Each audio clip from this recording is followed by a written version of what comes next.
1, 2, 3. That's the ribbon. Glades Pioneer Park is now home to a new football field. Ready?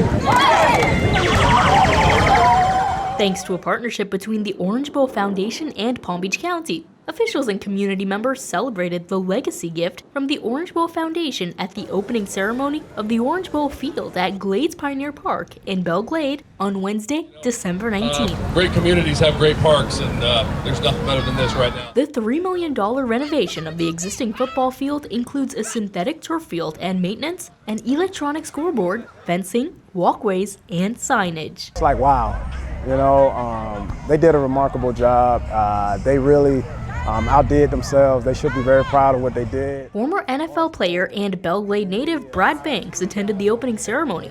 He knows firsthand the difference this field will make in the community. For us here in Belle Glade, we don't have the malls and we don't have the movie theaters.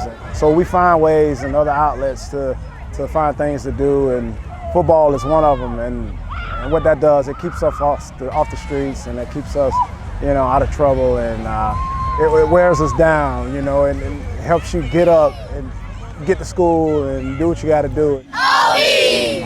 I'm here because I am a middle school instructor, and I have about 12 of my babies that are playing for the Baby Raiders and the other teams. Belle Glade resident and teacher Wilhelmina Jacobs attended the ceremony to support her students. She encourages her students to play sports like football to stay healthy and active, and for some kids, to stay out of trouble. I know that this is a positive thing for them and that it would have a positive impact on them.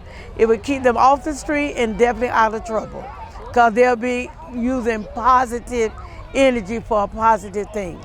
The Orange Bowl Field at Glades Pioneer Park serves as the playing site for several teams from the Glades Youth Football League, and many current and former NFL players from the area have used the field to conduct youth football camps. With so many uses, the field will continue to inspire youth and engage and enhance the South Florida community. You have this, they're going to be out here 24/7, and that's what we want, and that's what it's about.